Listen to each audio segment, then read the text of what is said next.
ராஜ்யத்தை வந்து பிரிச்சு கொடுத்துருக்கார். ஒரு ராஜ்யம் மனராஜ்யம், அதை என்ன எடுத்துட்டு சொல்லியிருக்கார். இன்னொரு ராஜ்யம் இந்த அரண்மனை ராஜ்யம், அதை பரதனுக்கு கொடுத்துருக்கார் அப்படின்னு சொல்லி விளையாட்டா சொல்றோம். ஏதோ 14 நாள் வனவாசத்துக்கு போயிட்டு வரணும் அப்படிங்கிற மாதிரி 14 வருஷம் போயிட்டு வர்றது சர்வ சாதாரணமா சொல்றாரு. பாக்கி பேர்லாம் வந்து இதை கேட்டதுமே அதிர்ச்சியாரா ரொம்ப பயங்கரமான ரியாக்ஷன் எல்லாம் வருது. இங்க ரொம்ப சந்தோஷப்பட்டாலாம், குதூகலம் ஆயிட்டாலாம்.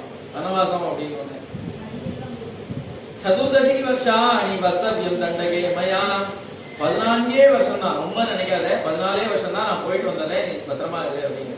ஏன்னா அவளையும் இந்த கஷ்டங்கள்லாம் அனுபவிக்க வேண்டாம் அப்படின்னு நினைக்கிறோம். இந்த கஷ்டங்கள்லாம் தன்னோட போட்டும் இவன் அனுபவிக்க வேண்டாம், இவன் இங்கேயே இருக்கட்டும் அப்படின்னு நினைக்கிறேன். அப்ப ராமன் முகம் எப்படி மலர்ந்தது அப்படின்னு நம்ம சொன்னோம். அந்த தாமரையோட முகத்தை அழக வந்து வென்றுத்து அவரோட முகம், ராமனோட முகம் அப்படின்னு சொன்னோம். இங்க ராமனோட முகத்தையே வென்றுதான் சீதையோட அந்த பிரகாசமான இப்ப